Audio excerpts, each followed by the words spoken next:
salad, whatever to you, whenever you are watching us talk about the first season of Tales from the Crypt.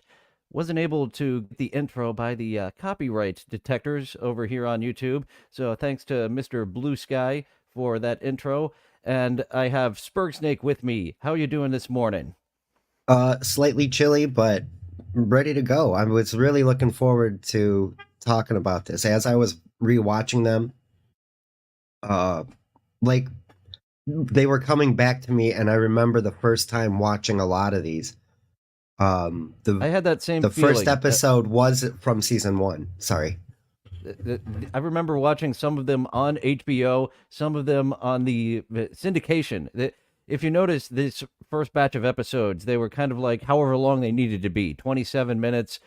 After that, they limited them to 22 minutes for the most part, because this was an experiment of passion based on comic books. The second attempt really at this in that time period of the 80s. The Creep Show premiered in theaters Mm. 1982. This was 1989 that they're taking those old comic books.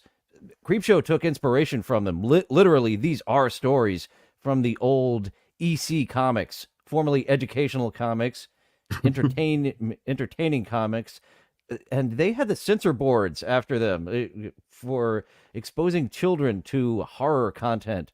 So came back in the 80s with Stephen King and the Creep Show films really spearheading creatively. And here we had a few familiar names. Richard Donner directed an episode. Robert Zemeckis directed an episode. Yep. In a couple of seasons, they were able to lure Arnold Schwarzenegger in for a cameo by saying, "Yes, you can direct an episode. Just appear with the Crypt Keeper." Oh, geez. Yeah, we got to get to that episode later in the month, possibly. Yeah, Robert Zemeckis and Joel Silverman, two big producers, and like you just said, Bill Donner, um, running the show. I didn't know that as a child. You know, those are well, and Zemeckis does stand out. Like that's a Z name, so and he directed an episode. I was like, oh, I got to make a note of that. Directed by the Z Man, the original Z Man, I We've guess, talked or about him other a than the lot. wrestler. He's done a lot of things we like Forrest Gump, Who Hmm. Framed Roger Rabbit, and Used Cars. Yep, exactly. And so it also shows that the element of comedy is probably there because of him and a few other people who are in later episodes. There was one really only outright comedic episode. They started doing that more often, dropping in some comedic episodes throughout season 2 through 7. This one was pretty straight, just a little bit of winking at the camera, which I also loved about Creepshow, that they were over the top and silly along with the horror attempts. For me, some of the silliness didn't necessarily come from the acting or the premise of the show.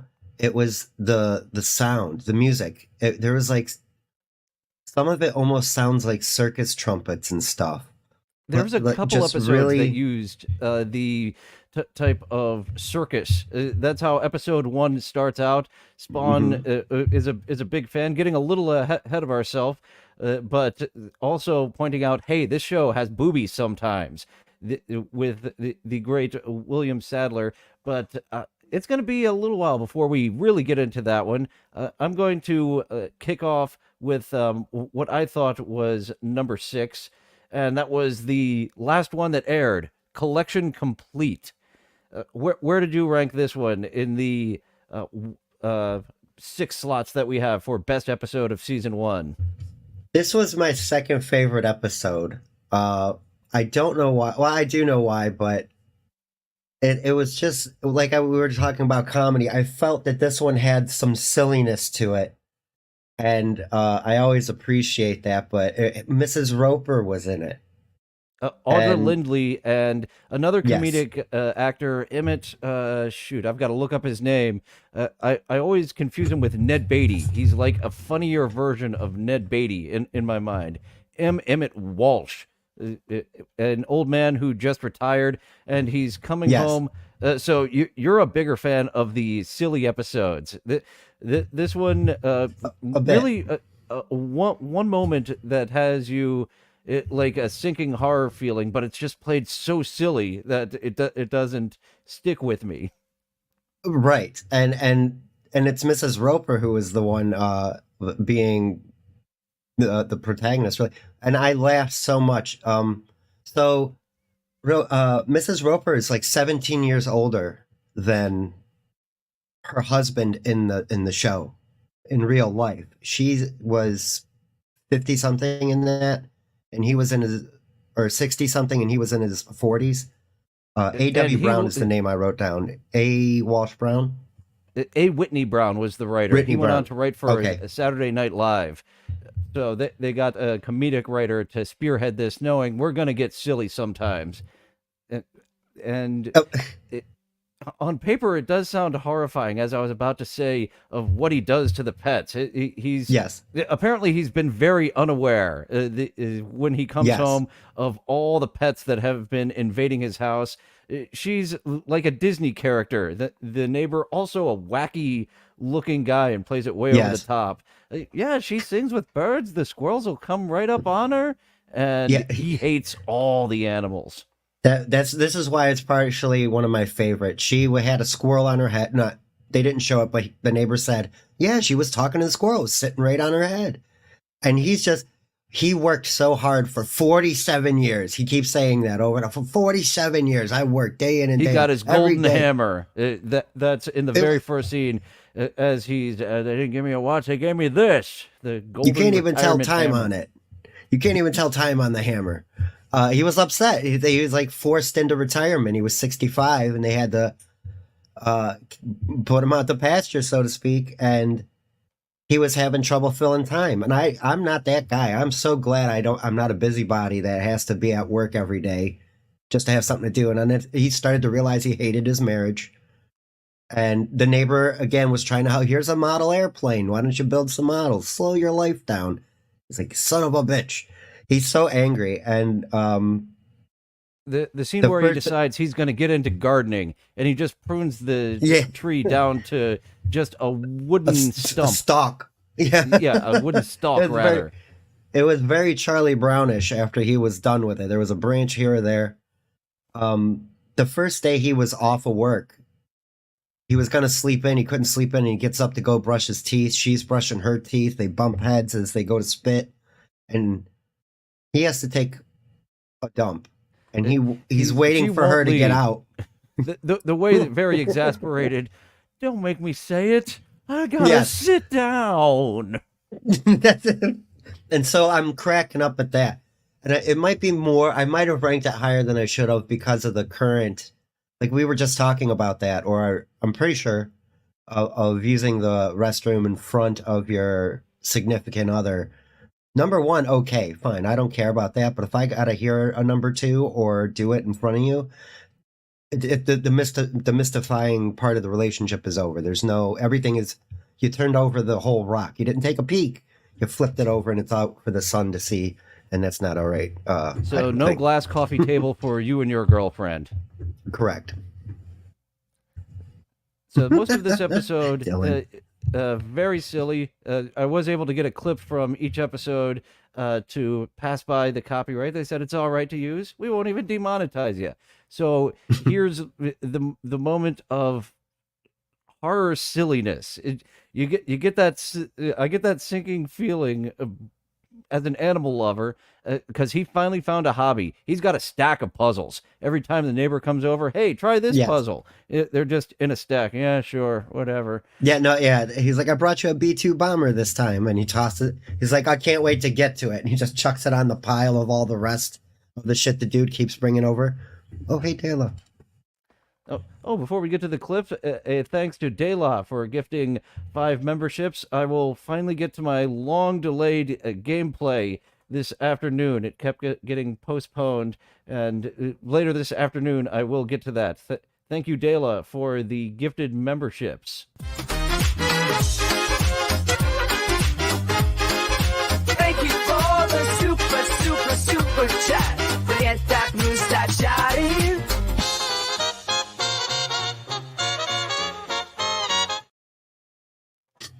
That's pretty good. Nice time for a sidetracking of silliness while we're on this episode. So he's taken up a hobby. He's been very secretive about it, and now it's the big reveal, and they're letting us know what's coming up here because the animals are missing, and he's been in the basement with his new hobby. Jonas, have you seen Skippy? What are you doing here? Get the hell out of here! I didn't tell you could come down here. Well, I can't find Jonas either. He never stays away this long. Jonas the dog, that upset him to no end, that this big fat floppy faced dog is named after him. He's a big squishy face. It was a bulldog. It was. I really like bulldogs. They're my favorite. Sorry, Bella, she's not a bulldog. But I like the smashy face dog. He was fed up with the pets. He sat on a squeaky toy and he's yelling, "God damn it!" Like he just was not. I can't express to the chat how not happy this guy was at being home, and he was yelling about the freeloader pets because she cooked the dog a steak and put a box of oat bran. And it didn't even open it; just put it in front of him. Here's a box of cereal. And he also the fish in the tub when he's accidentally steps into the fish in the tub because she's cleaning the tank. It's such an over-the-top scream as if he's being stabbed, trying to get clean, and there's animals here. Ah! He called the squirrels tree rats too. I thought that was great. I don't know why I have a problem with squirrels. They antagonize my dogs all the time. I gotta get a squirrel bark on camera. And squirrels, the bird feeding people, they don't like the squirrels either. Oh. They will knock the shit out of those feeders. This is Al's bat. I just heard him.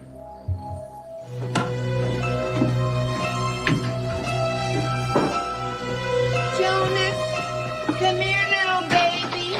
Mommy's the... Jonas! Oh, Is that you? Oh, Jonas, where have you been? Mommy's been worried about you.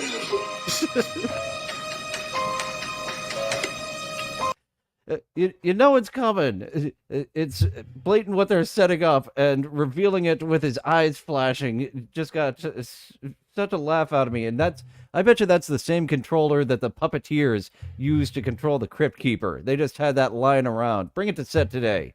We're gonna use that for the dog.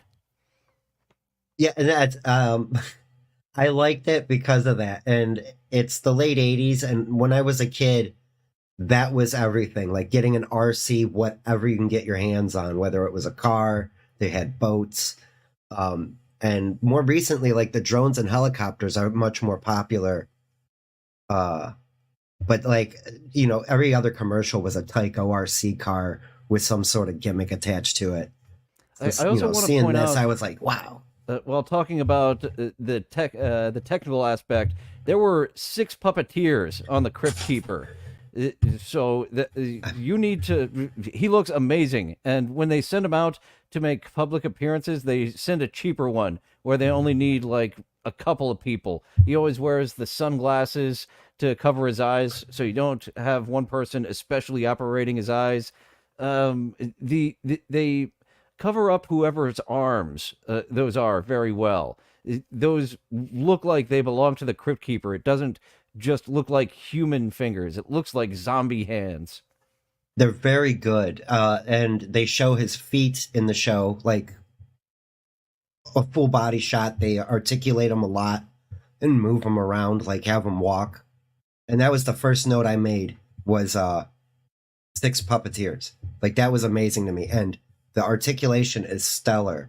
If you go back and look, he really has like, there's, pardon me, eyebrow movements.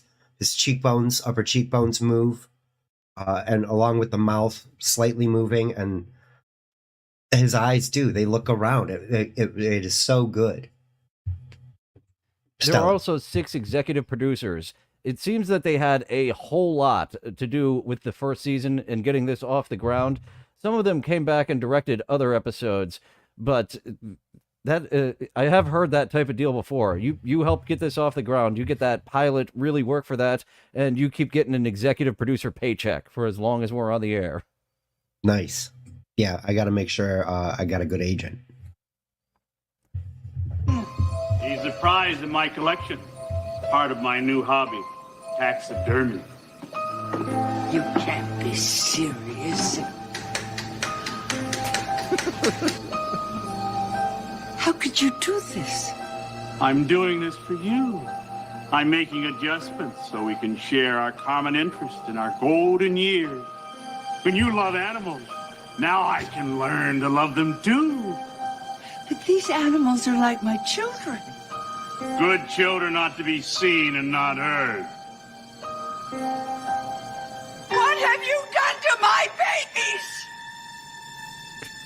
So he's completely lost his mind because of these animals, and it's set up very well. The opening shot of his golden hammer. Then she saves Mew Mew, what may be her final child, her final pet, by whacking him over the head with that golden hammer. Yeah, I believe she sees. There's like a bunch of taxidermied animals in the basement, and they look completely awful. Like one of the dogs looks very pathetic, like it was just hanging, like its face was kind of hanging off the shelf. That one he hadn't taxidermied yet. He'd killed that one, and it's just waiting to be modeled with its very limp body. So the twist ending. Oh yes, I forgot to say spoilers to a 30-year-old show. Yeah, if you haven't watched the first season and you're watching it here for the first time, sorry.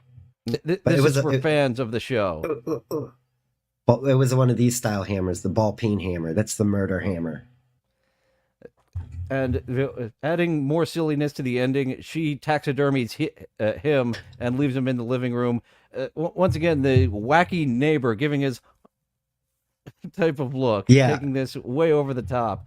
So that was what I thought was number 6. You rank that at number 2. So you're a big fan of the silly ones. This one in specific, silly. Yeah. It and it was. I'm pretty sure it was because of the way. It's just, and you saw it there. Mrs. Roper was selling it. She was a crazy nutter, and she. It makes sense that's. I wish they would have got Mr. Roper for it too. Like that was my thought. Is that Norman Fell would have been a fun addition to this. The Roper's final episode. Yeah, I think right, exactly, and I think that's probably what I did. I projected that in my mind as I'm watching this episode, but it brought me a lot of joy. It wasn't exactly scary, but it was a favorite of mine because of the cornballness. And like we were talking before, these are pulp comics or pulp kind of things, and they do it as in an anthology show where it's just it's just that half hour. So you get. I really like this style of show. I'll go back and watch Goosebumps and stuff too myself. I don't. Being very contained like this. Twilight Zone was a great 30-minute show. This was a great 30-minute show. They had an episode of a season finale, I think, that went about 40 minutes, 35 minutes. And to me, it actually would have ranked higher if it didn't have that extra time. I didn't feel it was warranted. So the 22-minute airtime, for these 27, because it was after this season they realized, the Fox affiliates, so the CBS affiliates, they're going to want these for midnight. Right. And they don't have a lot to clean up either. The language isn't too bad, and it's there are boobies in multiple episodes, but not every episode. And there's the naked way butt that too. That's the way Beavis described it. They show boobs on there sometimes. The death of some salesman in season 5. If you're just looking for your boobies, you'll get those straight up front. An eerie episode with Tim Curry, but that is not season 1. We're talking about season 1 today. That is, I do have specific memories of watching that one in syndication too. Fucking eerie episodes that they have sometimes. Yeah. What I put at number 5, I just felt was missing something. Episode 5, Lover Come Hack to Me. Where did you Uh, rank this one? I have episode. It's kind of interchangeable at 3 and 4. I do like this one better than. I'll put it at 3. I'll give it. It's at number 3. This one is at number 3. I didn't, after watching it and thinking what was it missing. We kind of knew this is about a couple who just got married. Amanda Plummer. They make her look very plain, very unattractive, and this studly, hunky new husband of hers. They kind of lightly imply that he's marrying her for the money. We do get an appearance of a gun that he's going to kill her with once the tables are turned. I was going to kill you, but I wasn't fearing for Amanda Plummer throughout this episode, as it was just a couple in a storm in a house on their wedding night. It's so a nice building, but I didn't feel fear for. At some point, he calls her Honey, and I'm like, no, her name is Honey Bunny. Get it right. Yes. He's accused of marrying her for her money, and he's been putting up that charming guy routine to her, while her aunt is knowingly trying to divide them. And yes, they get trapped on the road because there's a fell tree blocking traffic, and dude, this guy could have worked at the same office as American Psycho. Like, he had that. It was very 80s guy to me, and I really liked that. I took a screen cap of his face when the turn starts to happen in that episode. And they run into.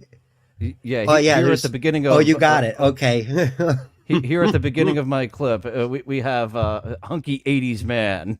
Yeah, this guy, like, he could have, if Christian Bale was this could have been that, like, he could have played this guy. Yeah, I love you, Honey Bunny, and then really he's like, I'm gonna steal your fucking money. Like, he's plotting behind her back, and the aunt knows it. The Amanda Plummer doesn't. But this is a proto role that she'll have later, as we'll see soon. So they have the sex, and then he has this vision of not a vision. It's just her. He sees his wife greeting someone else and really going to town with someone else, and he's just watching from the wings, like, but she's so lame, and I was her first. She's cheating on me already. I'm not gonna let time spoil our love. Where's the eggs? Wake up, darling. Wake up. Wake up! Good. Now go back to sleep.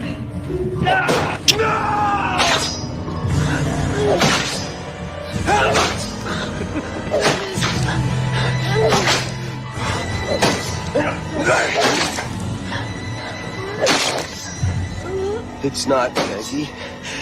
They're both ghosts. The only time that we have a voiceover in this episode, they were kind of like, how are we going to explain this? Come back in here, do some ADR to say, oh, it's the ghost of my mother-in-law and father-in-law. See, Alan, Alan? I told you I'd preserve our love. Peggy's father was named Alan. He died before Peggy was born. Peggy's mother killed her husband in this house on their wedding night. That was the night that Peggy was conceived. They want to make sure that we know. They're explaining this in detail, as Sam Bibley points out at the beginning. you can tell he's wondering where the axe is when he says, "Where's the axe?" And that's They're what making sure they're not leaving anybody out on this. Right. No, and that was what I was going to bring up. You mentioned the bad ADR that they did in that one spot because he had been vocally expressing his thoughts throughout the entire episode. That's why I married you, for your money, bitch. Like he's mumbling that out loud under his breath. And I'm wondering to myself, are we supposed to be thinking he's thinking this? Because no, even if you were scheming on this broad like that, you would not say that out loud while she's in the bathroom over there. You would think it. And so, like you said, it makes that voiceover stand out that much more when he does it. What's especially silly is that they were dream ghosts. He was an actual real person in this dream. Please! As he wakes up. Easy. It was just a nightmare. It was just a nightmare, but it was exactly what happened. And then Amanda Plummer chops him up. Yes, he goes, I was going to kill you. I was going to take your money. And she's like, no, you weren't. But like he describes, I had this horrible dream. She's like, oh, that's exactly what's happening. That's what happened there, and that, now it's happening again. He has his gun bedside that she very nicely took the bullets out and lined up. So yeah, you were a bigger fan of this one. I just felt like it was missing.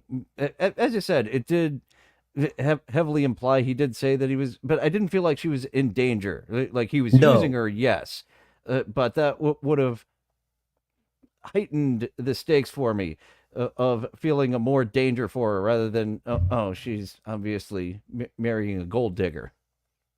And that's the thing like I my Scooby-Doo senses were tingling, like I knew something, something's coming, especially with the way she finds the gun and he's like, oh, your aunt must have brought that in here. And I'm like, really? Like, you're not buying his story from the beginning.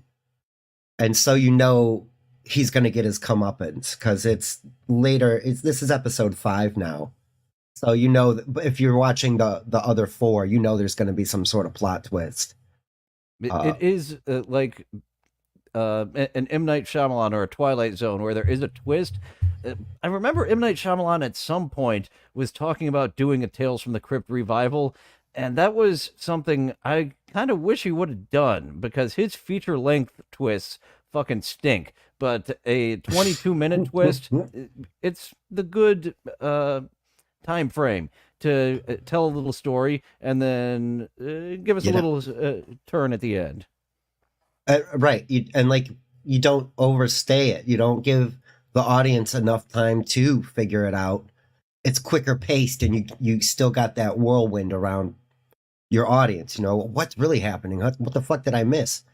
It's not reinforced over the first 40 minutes of the movie. And then you're like, oh, they're just in the woods. You know what I mean? Like, shit. But yeah, I like this one better than what everybody ranked as one of the best episodes. I really didn't. That was one. All right, let's go. Let's keep going with your list. Yeah, I think I know what one you're talking about.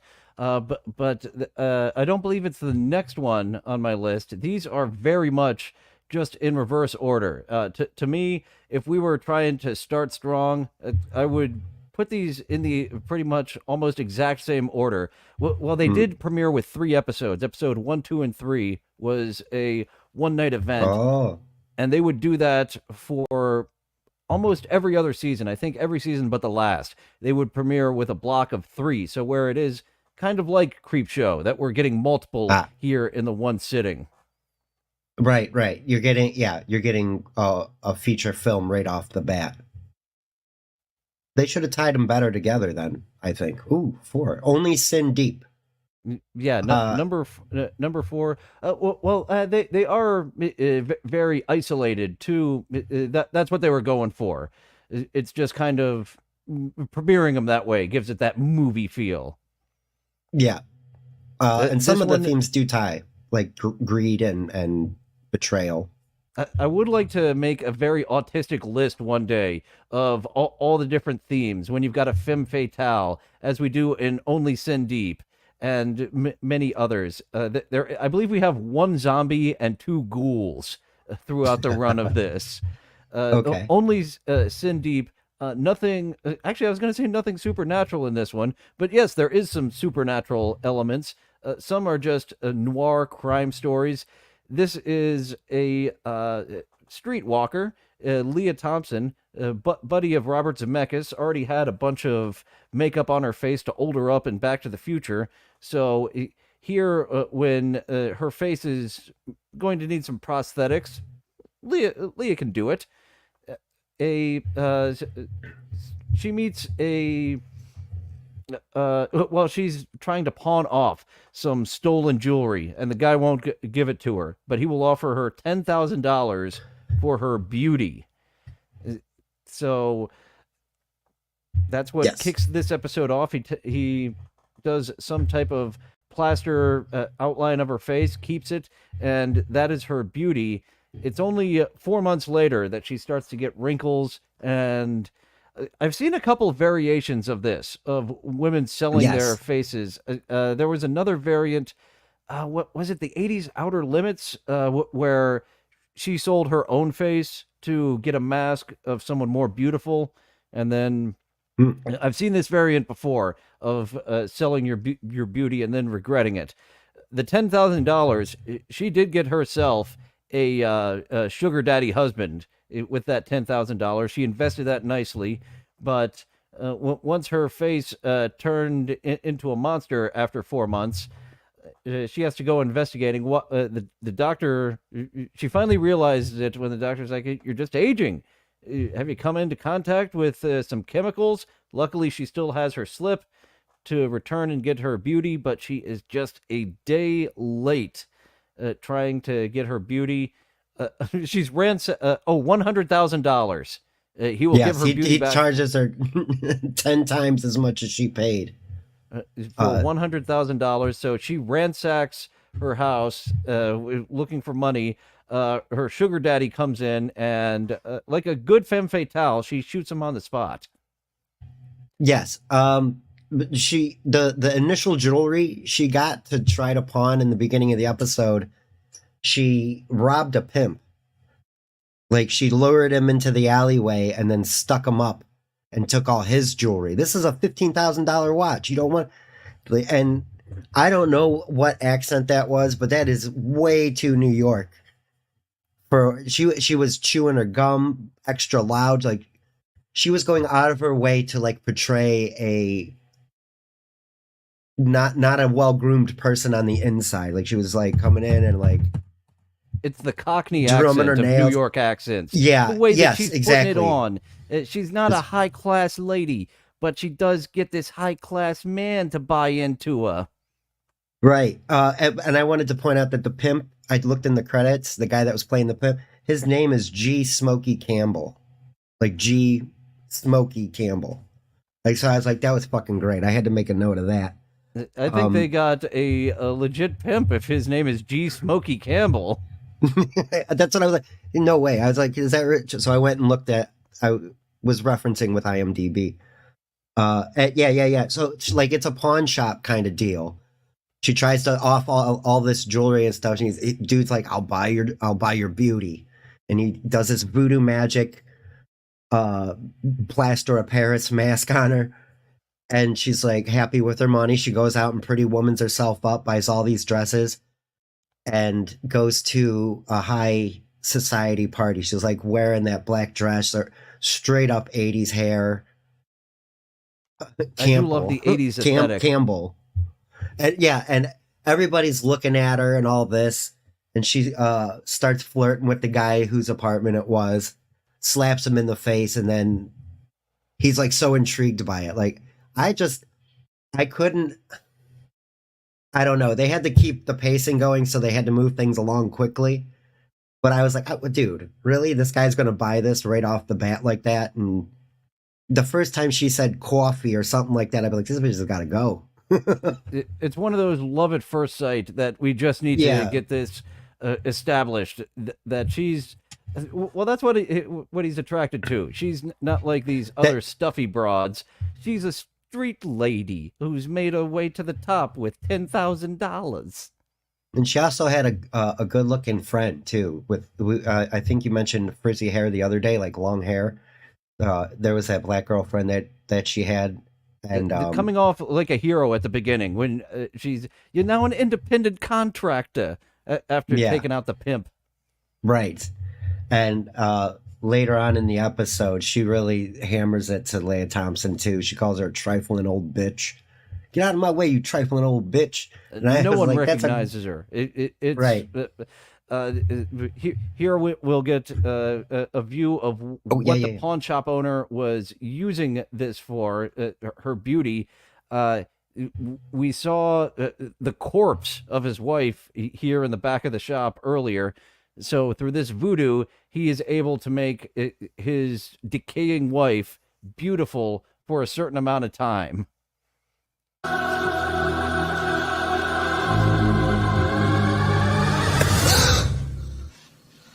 That's the way she used to look.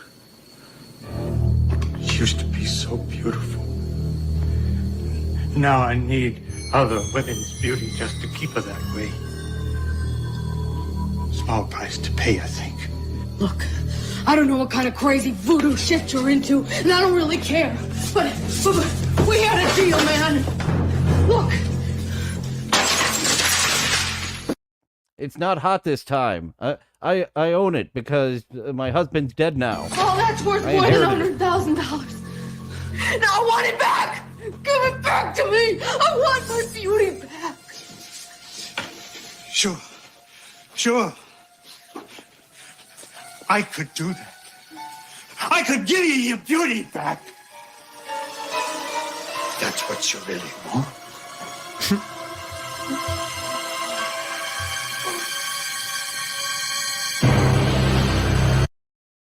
That's great. Oh, good Nice stuff little too. twist there. You can have it back, and you're going straight to jail. There's a cop that comes in and greets. Oh yes, and we got in the beginning of the episode. We got one of his former victims coming in with the same look of a veil over his head, looking just decrepit with a cane. You son of a bitch! Yeah. So yeah. got to see your future there right in the beginning of the episode. And that's a good photo of. I couldn't describe the hair. I just said big. That's it right there. It wasn't even like nice big '80s hair. It was like, what are you doing? She's got spider bangs like Mubi, right in the front. I was. It is a collection of spiders. They're on her hair. I think. But Yeah. I'm not putting down those spider bangs. I like the big old '80s hair with the tuft and everything. So one thing that didn't get her beauty back, just very sad. She takes her plaster of Paris face with her, and as you just said, runs into her old buddy and smashes it on the ground. Bitch. Yeah. No. She's like sitting in the sewer drain, like holding all the pieces. And it kind of does a nice pull away shot where she's like, everybody's just walking past, nobody cares. It was kind of odd. I wish I would have pulled that. It seemed like the extras weren't quite ready. Like they didn't hear the action. They were just kind of milling about, waiting for action to happen. Yeah, it was a little weird scene. This episode is on the bottom of my list. That's number 6 for you for Only Sin Deep. Yes, yeah, that one. I ranked them in the order that I like them, not necessarily how I would have aired them. But yeah, this one, it's a filler in the middle episode for me. It's not scary. It's not. And you said it. You know about the selling beauty, and there's always a pawn shop somewhere that's willing to do some dirty deeds, whether it's selling your beauty or giving you a monkey paw or perhaps a haunted lamp. Who knows? This one to me was middling as well. I could easily switch it with Lover Come Hack to me. To me, it's the 4 and 5 were the middling ones to me. As you said of my number 6, actually your number 2. but that one is absolutely the most comedic. They knock it out of the park with dialing up the silliness on that one, where the other ones stick more straightforward. Those are my children. I'm sorry, Mrs. Roper was great. I wish one more thing her about in the more Leia scenes. Thompson. Yeah, I'm sorry. One more thing about that Leia Thompson episode. I counted. She empties the full clip of that little gun she has. She hits that guy 12 times. She pops him 5, and then he's down on his knees, and he's like, "Oh, I can't believe it!" And then she hits him fucking 7 more shots. Like pop, pop, pop, pop, pop. It's like so. It was so good. And the reason they know it's her, she dropped the gun and ran out, and her fingerprints were all over the gun. So the cops are looking for young Leia Thompson. Because she was just so, she spazzes out and wrecks the whole apartment. Very proper for a streetwalker to be just completely mentally unhinged, especially when you take away the only thing that the thing she's based her life on is getting by with that face. That's what her line was in the beginning of the episode. This is my money, because she was putting makeup on. I make money with my face, and she's, oh yes, half the pimp right. said I could take that away real quick. Right. But and yeah, what was his name again? G. Campbell, G. Smokey, G. thank Smokey you, A. Smith. Campbell. Pole Smokey Campbell. And apparently he was in Devil in a Blue Dress, according to Sam Bibley. Maybe he really was an actor. He was just onto these rap names long before. Actually, Ludacris started using his actual name, Chris, whatever, didn't he? Oh, yeah. I remember him doing an interview. Patrice O'Neill was very disappointed in Luda's Hollywood persona. Chasing them white dollars, man. That's what gets him every time. Getting into a franchise like Fast and Furious, fuck yeah, they've been printing money. Dude. Yeah, no kidding. And everybody will go and see him. It's a popcorn movie. Just go and chill out and fucking watch Jason Statham. Vin Diesel. I'm starting to wonder. Season 7 was filmed in the UK while they filmed the American movies, and I'm wondering if we got a Statham, because they did get a lot of European talent that you'd recognize in that 7th season. Wasn't my favorite the 7th season, but all of the seasons were pretty strong. And now on to one of the episodes that kicked off. Episode 3, I ranked as number 3. And I have specific memories of watching this on Fox at midnight, and it was just a fun episode. We've got Joey Pantaleone here as he's just a bum. He's a homeless bum living on the street who a scientist experiments on, crossing his DNA with a cat to help turn him into a circus freak. I like how the scientist recruits him. Joey Pants is sleeping in a box literally on the side of a alley, like, the typical New York alley street box. And the scientist just waves cash in his face, and like with everything, like it's like Tom and Jerry when Jerry smells the cheese. It's like, oh, money, and they all just float away to whatever. Like science can just go recruit homeless guys that way. I just need to experiment on someone no one's gonna miss. Are you in? Deal. Yeah, exactly. That's exactly how it went. And the experiment is what made it great for me. This is your number 3. This is my number 1. I love this episode. The whole entire premise is silly, and the twist is well hidden, in my opinion. It's right there in front of you the whole time. So the crossing him with a cat, it makes him have 9 lives. So yes, we have the scientist explaining this. Nope, that's the wrong one. This clip, the scientist is going up to Robert Wool, Arliss. I always think. Oh, okay, yeah. Norm That's Macdonald. right. And do you like Arliss, Paul? His David Letterman was so good. I wish I could do that pencil flip thing. You got any go? Yeah. Yeah. I think David Letterman hated that, but I don't know for sure. He loved Norm. Yeah, that's the he thing. loved I know Norm. he liked Norm. Now I got that stupid Norm Macdonald, David Letterman laugh in my head. That the hee hee. You got any go? So he's going to split the profits. The weird scientist with Joey Pants, on the Circus Freak tour. I've seen escape acts. The only thing that disappears is the audience. Yeah, but Ulrich the Undying is different. You see, he doesn't escape. He actually dies right before your eyes. That's why we can only schedule a limited number of performances. He dies? Yes. Okay, strange love, I'll give it a shot. I hope it works. I can use the money. My freaks need a new shoe.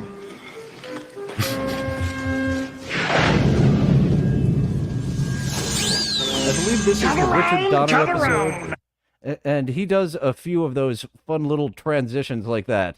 It reminds me of the Creep Show style that they went through with some of their more comic booky type of transitions. Yeah, and there's some, like, he just did one. There's some pretty good passing jokes. He said his freaks they need a new shoe. Like, there's only one leg. Or maybe the third leg needs a new shoe and the other two don't. His Wall's credit is just Barker in this because he's a big carnival barker and he does a fantastic job. You caught the mustache in the first one you just played. He's got a different mustache here, and in the next couple scenes he does a Fu Manchu, a push broom, and something else. Like, his mustache changes every other scene. It's so, I love those stupid little gags like that. And they make it these deaths interesting for us home viewers, because if they were really out on the circuit, like they drown him the first time, you just drown him every night. We already spent the money on this, but he dies a few different ways. He gets electrocuted one night. Yep. Audience participation, $1,000 to kill a man. Who wants to fire an arrow into this man's heart? Right, and the first person to step up and pay the $1,000 is an enthusiastic old lady. She's ready to do it. Oh wait, or did she flip the switch? I'm not sure on the electric chair. She might have flipped the switch. I It was a remember nerd. the boy. It might have been the boy where his father's like, "Come on, get up there and kill a man. You do it, son." There was a nerd he was talking shit to, and then the matching shirts, father and son. And the son is none other than Michael Ray Bauer himself, Donkey Lips, who How takes did I the miss shot. that? I was like, is that him? And I had to go make sure, and sure fucking enough it was. He's like, I don't want to shoot him. And that's like, he only got that one little line in.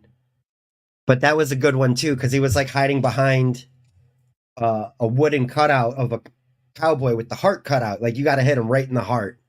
And then, so that was another one. Him as if it was a dunk tank. It's a shoot a man in the heart symposium. You're going to kill a man and I'm going to get you an honorary license at the NRA. Like, it was one of those kind of dads trying to make his son into a man's man. And he's like, I don't want to shoot a man. He's like, you're going to kill a man, son. And when they were looking for a child who is just too dainty to be a man, they got Donkey Lips. Yeah, it's unfortunately, yes. Wow, I can't believe I missed that. That was right over my head that we had Donkey Lips in our presence there. Breach our contract. So this next clip I pulled is when Joey Pants decides, why am I splitting the money with this scientist motherfucker? I can just split this one way. See, I gotta breach our contract, Doc. You're about to die in a terrible car accident. What are you talking about? That's murder. Yeah, Doc, but who's gonna suspect me? I mean, after all, I'll die with you. But hey, I got 6 lives. How many lives do you have? Wait! Wait! Slow down! Wait! Another fun Like transition there that Yes. Richard Donner added in. They're definitely just there on the sound stage. They weren't there that day that they actually took that car out onto the road. Real quick, while you got the slider going, can you go back to yeah. That's what I mean. There's just some good shots of this. Can you go back to the original? What was the mileage? Because I think it was a 666. I just saw it now. Or was it an 8? There's it is 85666. Very nice. They dropped in a 666 here at the murder mark. So, and here's the thing. I keep watching it. I think they get up to their 68, and then they'll cut back. And I think they cut back. It's in the 70s. There you go. Okay. Dude, I can't believe I'm staring at that. What's wrong with me? Small details like that make it like his reaction as you talking about he's smiling. Joey Pants, you're dying with me, but I'm coming back. That was another reason why I like this episode. He's enthusiastic about this. Not Joey as an actor, the character itself. He's like, fuck it, man. Boom. You know what I mean? Like, he's so happy about, A, he got this contract. He's got a lot of money coming to him now. And B, he's got adulation. Like, they're coming out to see him. At first they were walking out, and then he came back to life, and they're like, whoa. It and took now him a while after he was drowned. It seemed to take more time for each death. There's some where the audience isn't even there. He's in the morgue, and the circus girl he's hooking up with, Doctor, no, don't embalm him, don't. The coroner, the autopsy guy, doctor, what is that called again? I can't remember. I think coroner. I think you had it there. Okay. We'll use coroner until corrected. That was Larry Hankin. It was Kramer number 2. Was the guy? He goes, whoa, and he falls back, and because Joey jumps up and fucking scares the shit out of everybody. Because like you said, he's not sure how long each death is gonna last. I needed to watch this episode once more over. I love me some Larry Hankin. Carl from Happy Gilmore. He was he was actually one of the finalists for Kramer. So then when they brought it back of casting new people, get Larry Hankin. He was almost Kramer anyway, and it works. The silliness of him next to Michael Richards. And he's a cool guy. I watched a couple of guys interview him when Shuley was throwing everything at the wall to get the network going. He had Godfathers of Podcasting on, and they did a full-on hour and a half. They know him, and he's just a regular dude. Like, I don't know. He's not Hollywood, but he likes acting. Yeah, I got to meet him once in a small role where I was a background actor, and just a very chill guy. I wish that he would have had more days on set with him, because just someone who really should have been bigger. Larry Hankin also has the tragic story of buying a house right before his friend's character got killed off. Oh, yeah. All right. That sucks. That's the breaks. And there's all sorts of these actors that you know and recognize throughout. That's another thing that became fun of seeing. You'll like the Michael J. Fox directed episode. He also makes a cameo. To me, it's the best of the silly episodes. I think it's season 3 or 4. But as far as silly episodes go, to me, there is no better than the Michael J. Fox directed one. Oh, it sounds interesting. I gotta go back and get into the later seasons. I think I started trailing off around season 5 or 6. They still hold up pretty well. One of the absolute shittiest episodes is towards there in the later seasons. I don't think Bob Hoskins made an appearance in the one he directed. Tom Hanks, he directed an episode, made a cameo in it. That was kind of the big thing of, we know all you actors want to direct, but come here, show your face. Help us out here. You were talking about Tom Hanks's comedy stint throughout the 80s. And I was going through old boxes with my mom and shit, and there's a Burbs poster. It's in the. I'm not gonna go get it, but it's like the same size as this. It's one of those smaller video store posters for when the Burbs comes out. It was February 7th, and then there was one folded up. It was a huge. It's for Big, and man, Tom Hanks had a baby face in that movie. He was so young. I think And the did all Money those Pit silly was comedies. his first one. Is that Him and Go ahead, I'm Shelley sorry. Long. Yes. That was prime comedic Tom Hanks. Big, had an emotional part to it, but then Philadelphia, dramatic Tom Hanks. You're great, but I do miss comedic Tom Hanks. Yeah, that is where it changed too. Oh man, Philadelphia was a good movie. I watched that in my early 20s. I was like, whoa, Jesus. Like it was one of those dramas that I sat down to watch and was blown away. Then you had Robert Zemeckis directing him in Forrest Gump, where it's dramatic but silly at the same time. One quick thing. I had the biggest crush on Diane Shelley Long from Cheers. I've always been Money more of a Pit brunette really guy. I was Kirstie Alley over Shelley Long between those two. They picked good women to be on that show. Good replacements. Also, the replacement with Coach Woody, and Woody. In place of Coach, having Yeah. a similar naive type of person, but a brand new character. Yeah, and they were a different type of naivety too, like Coach seemed like he had CTE or something, but Woody came out of the cornfield. You know what I mean? Like he just was like he had no idea what he was doing in Boston. And then I guess he becomes mayor in the last episode. Yes, they did have that in there of Woody Harrelson. Woody Boyd was the character name. Boyd, becoming that's right. mayor. Good memory. Good memory. Do you remember? Staying off track for just a moment. Do you remember his love song to Kelly? His No. girlfriend Kelly. He wrote a song for her where he just hit some piano keys and said Kelly over and over again. Oh, Kelly, geez, Kelly, yes, Kelly, yeah, Kelly, yeah. Kelly. That's so good.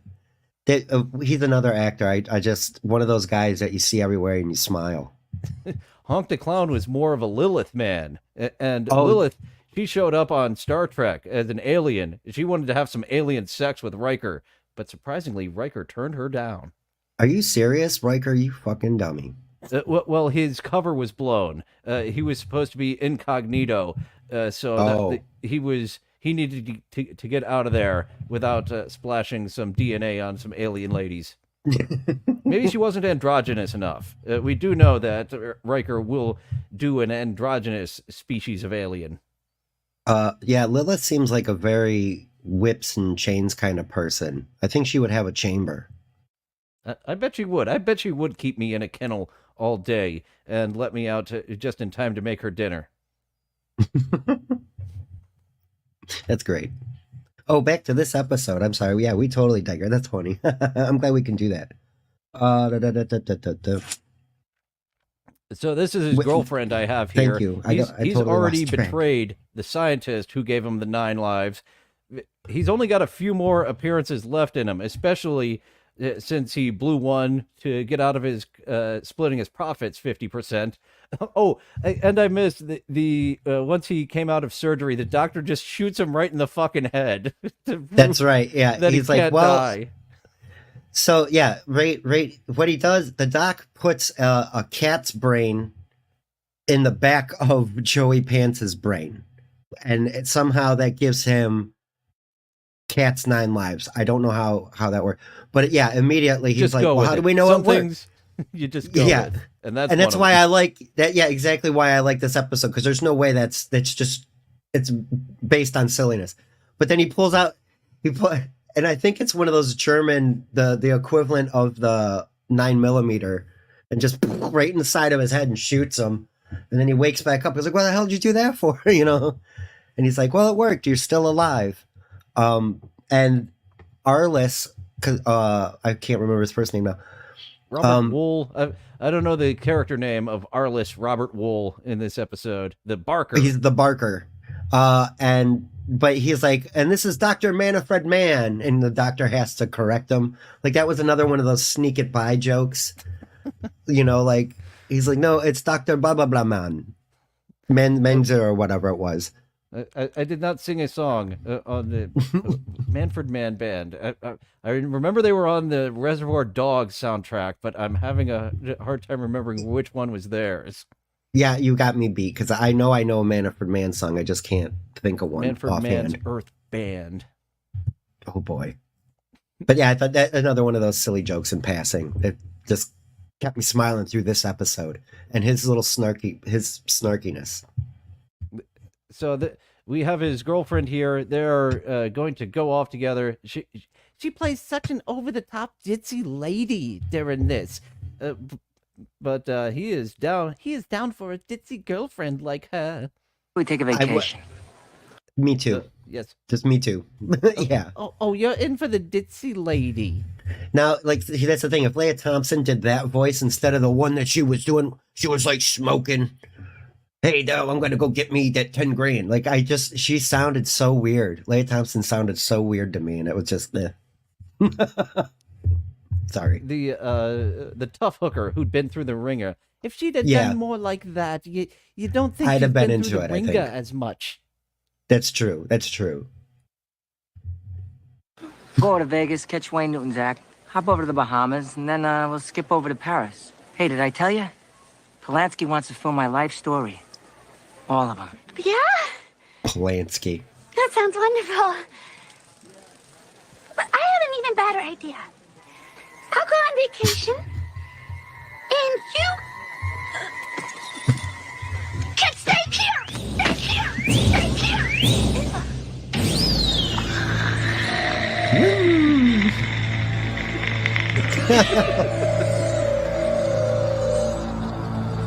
Sorry.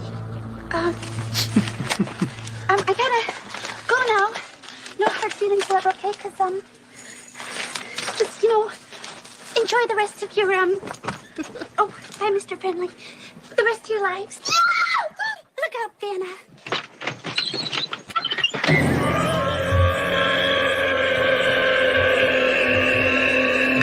That bitch double-crossed me.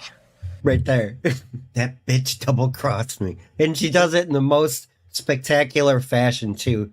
She's out that trailer door with her heel up. She's like, woo! Whoa! I was saying that none of these other episodes were really comedic, but this one does have a lot of fun silliness to her. It was like a cartoon character of running out that door.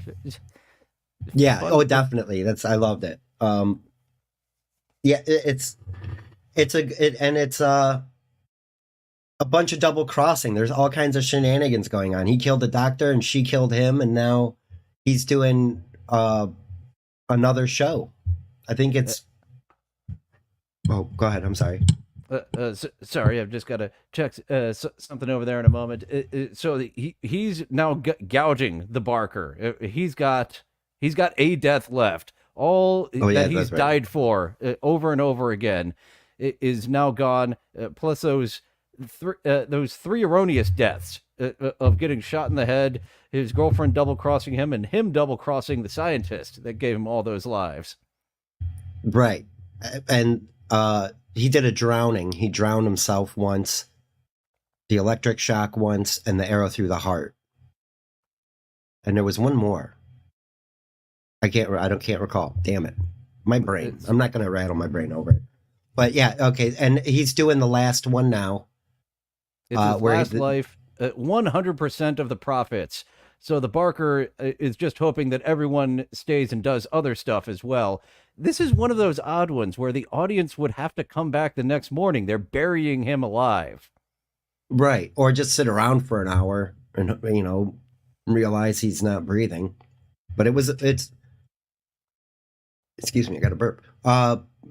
Is there another clip coming up? I've just got those three from this episode. Okay. Oh, so I can say.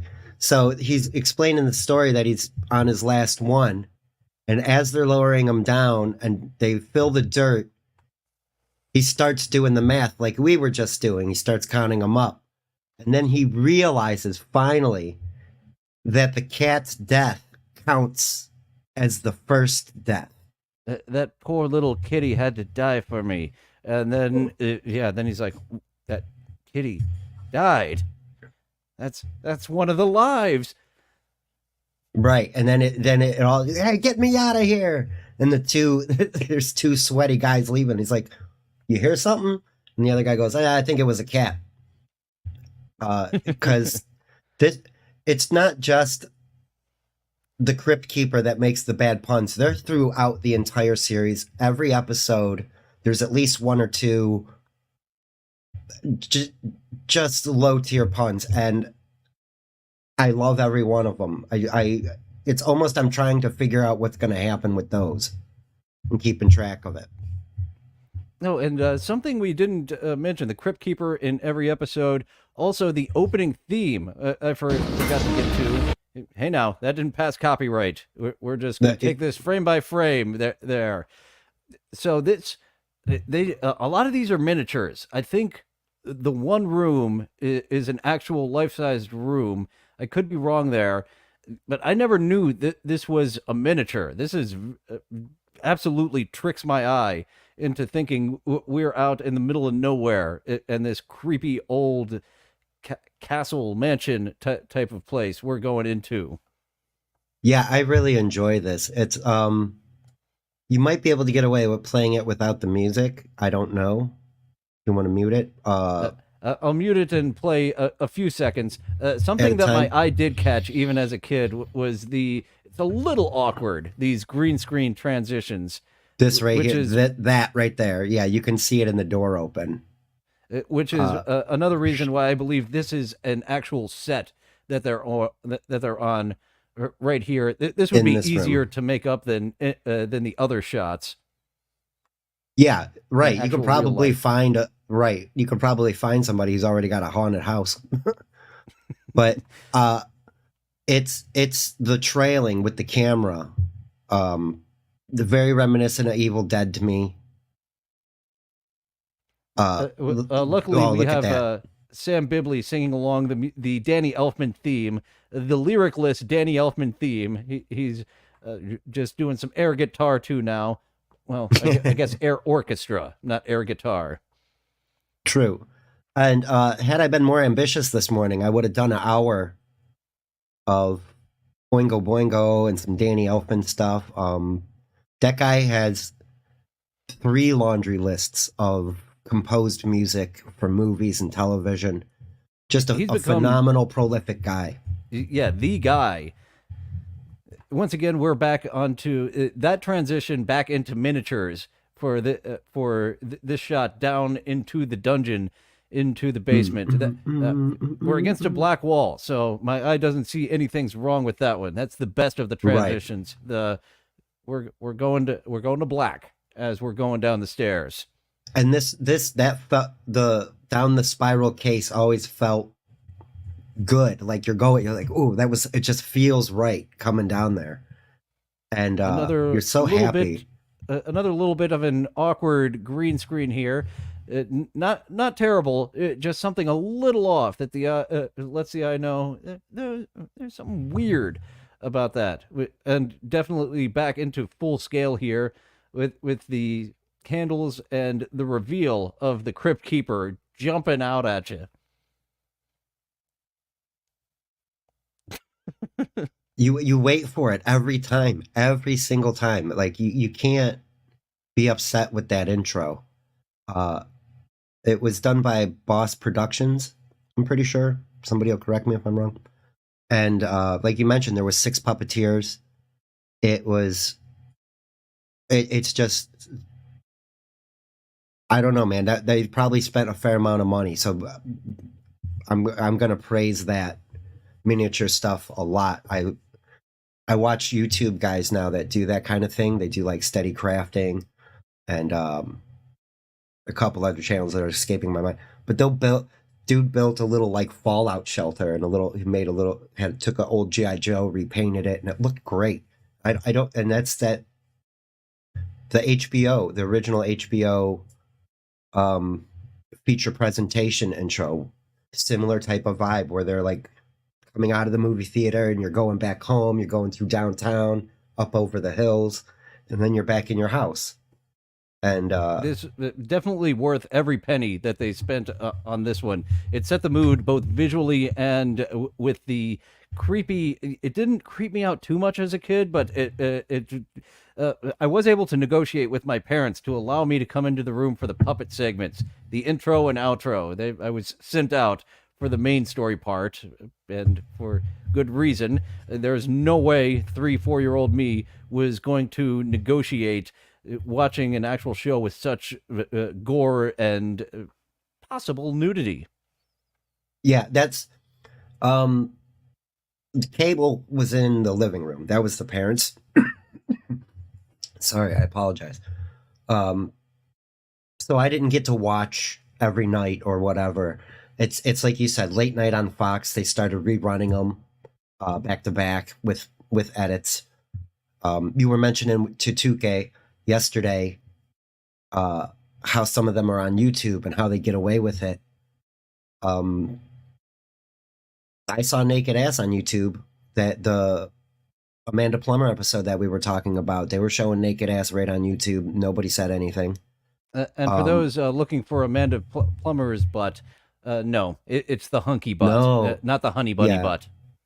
That was a good episode too. She's dressed up in white at first, and he's coming on to her, and then she goes and does herself up in the bathroom, comes back out in like a all black, and her hair's totally curled. She looks really nice. I After like getting her a to lot look- as an actress, but After I was getting her to look impressed. completely plain for the sex scene, she did herself up very well to be hot.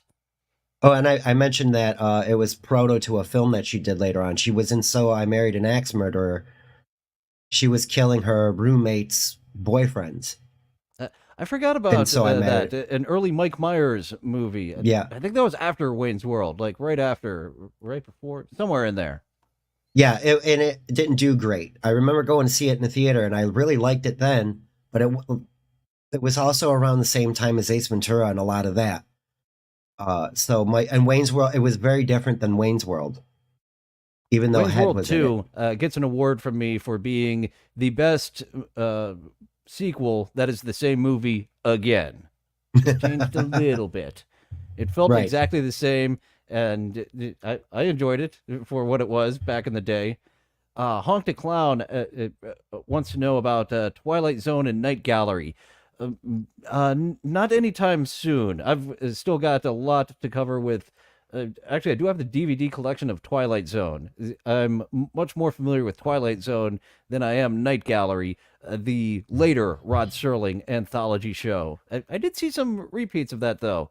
Maybe that's the one I'm thinking of that was very familiar to the Leah Thompson episode with the lady and the selling her beauty. So definitely we are a Twilight Zone. Oh, sorry. yeah, huge fan of Twilight Zone, except for the season that the network made them go to an hour. That doesn't work at an hour as well at all. Right. If you got too much time to think about it, then you're like, yeah, I don't like it. One more anthology show that I was just recently made aware of is called One Step Beyond. And it's very much like Tales from the Crypt without the gore and stuff, because it was from the late 50s. And it seems like a clone of Twilight Zone. But they try to pass it off as real stories. Like the people who lived it believe it's real. And then they tell you the like story. Fargo. This is based on a true story. No, Right. And one of them was like a lady was possessed, like she was staying in a house and married, or she was teaching a language, and this guy was like, you're writing in the same way my dead wife is writing, and like, shit like that. But it's also really fun. It's on YouTube. If you look up One Step Beyond, you'll find it. But that's that one's new to me. Amazing Stories, the Very new Steven to me. Spielberg anthology show. Hack Ride is giving a thumbs up to, and I believe I'm a few seasons behind Black Mirror, which does have that nice feeling, Twilight Zone, Tales from the Crypty with technology. I really like it. Yeah, it's very good. And I agree with Hack Ride. Amazing Stories was great. There was one specific one that will never leave my brain. It's where two high school students do a ritual on their teacher, and they accidentally tear the picture, so the ritual goes wrong, and the teacher, it's like Ichabod Crane story, The Headless Horseman, except it's a high school teacher chasing him around with his head in their hand. And I think it's a Christopher Lloyd episode as well, if I'm not mistaken. That's who the teacher is. So his big bug eyes are scaring the shit out of me when I'm like 6 years old. It was great, dude. I probably exposed myself to too much horror stuff as a kid. Yeah, same here. I did sneak in every once in a while. I definitely remember sneaking into the beauty pageant, the Miss Autopsy episode at the very end, and catching some gore way younger than I should have. So we just got to your number one with the Joey Pants episode. Yeah. And I just love these next two so much. I have a hard time ranking it above the next two. But thanks first for the super chat before we get there. $5 from Nimrob71. Thanks again for having the green guy on yesterday, Dylan. Great time. I enjoyed chatting with 2K, and I'll be enjoying chatting with the puppet again during Robert Zadar's Maniac Cop 3.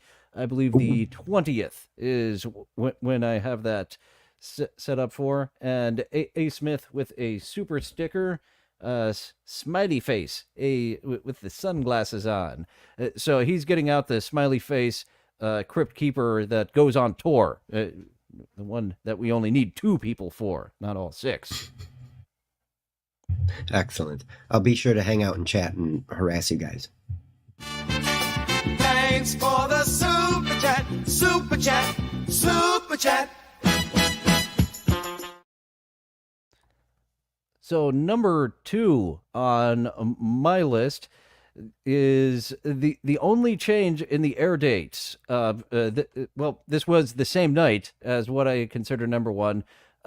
Number 2, the first episode aired, The Man Who Was Death. This was I really enjoyed this one. It has Bill Sadler, who would, he does a great Southern accent. And then he played Death in Bill and Ted, made a cameo a few seasons later. Yeah. He does very good with the accents. But better than Leah Thompson. No offense, Leah, but yeah, that one was a little bit chewing the scenery. William Sadler's Southern accent just sounded right on. So he put it right there. It's probably the episode I took the most notes on, because I really liked this episode. Episode 1, 2, and 5 are kind of the interchangeable, 3, 4, 5 kind of, I'm confusing all these numbers now, but the first episode of this show is so dang it good.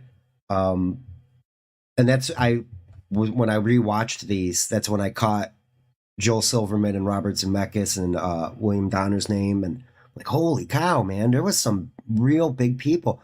And then the episode starts, and I was like, I know this guy, because he's in a lot of other movies too. Another guy that probably should be more famous than he is, or more people should know his name than they do, because I didn't know his name. I know his face. But it's a fantastic episode. Honestly, to me, that's one of the best places to be in, being that guy of, do I know you from elementary school? Did we work together? Oh yeah, I've seen you on the big screen a whole bunch of times. Yeah. This guy right here. This is Chucky Ledbetter, guy on death row. And it's Charlie Ledbetter sitting in his cell out the state penitentiary. The circus music that we talked about. Charlie's going to die in a few minutes.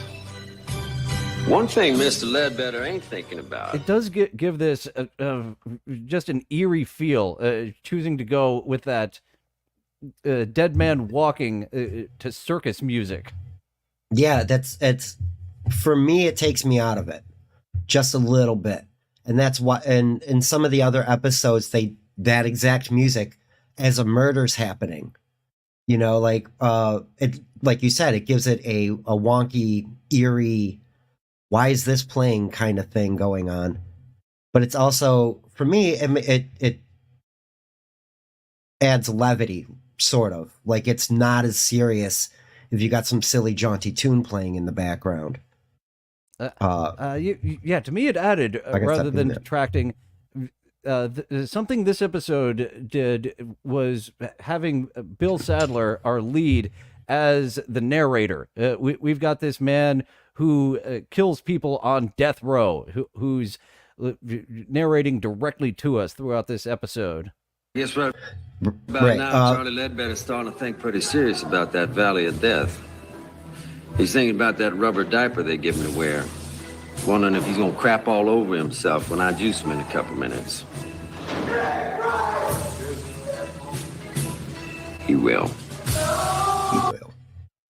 His southern accent is real good, and not only is he doing an accent, he throws a couple of, because like Southern people do it all the time. They will say blah blah blah like a blah blah blah, and he's telling Ledbetter's story here, and he uses the term yella.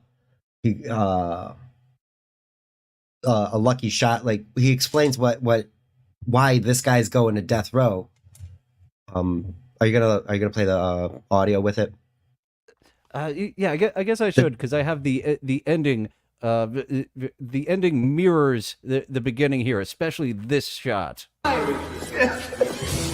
First thing you got to understand is when it's their time, all these big tough guys go yellow. Crying and hollering and screaming, blubbering, the governor's gonna call and all that. Well, I've been here 12 years, the governor ain't called yet. Called once. Yep. People say the damnedest things about electrocutions. They say your eyeballs pop out, they say black blood comes out your mouth, they say you get all foamy like a rabid dog. All that's bullshit. It ain't true at all. Nice thing about electricity is it's clean. Of course, I have seen a few heads smoke after it's all over. Smoking head ain't very pretty. Yeah. So this is just set up very well. He enjoys what he does. He has no regrets about taking people's life for a living. They are where they're at, and it's just my job. Kind of like Hank Hill with electricity. Nice, clean flowing electricity. Yes, he does prize his electricity, and as he's doing the executions, Chucky Ledbetter's his last one, because it's a real shame. Right after Chucky Ledbetter, they passed a state of execution thing where there's no more electric chair, no lethal injection, none of that. And he can't be. The jail decides not to transfer him to another part of the jail. Everyone knows what you did. It's bad for prisoner morale to have the killer of our prisoners just serving lunch or something. Right. He wanted to go back to working in the generator room. Oh yes, of course, electricity. That's where he came up, and he worked his way up into pulling the switch. Right, but that's the thing. He's like, well, how come I can't have my job back in the generator room? It's like, you trained your replacement. He's like, oh, yeah. And on the way out, he's like, I guess this isn't the type of word you get a gold watch for. And it just turns around and walks away. Hammer, like Emmett in the last episode of the season. I worked 6 days a week for 47 years. God damn, I can't do that. I'm sorry, buddy. That's too much work. Love your life. Don't work it away. But Bill Sadler gladly would have came into this job 6 days a week for 47 years. So he keeps on doing it. He uses electricity in each of the people that he stalks that gets by the court system. I believe we get two deaths from him. Well, three. We've got the biker who got off on a technicality and uses his prized electricity to fry him. Okay, can I talk about that one real quick? Absolutely.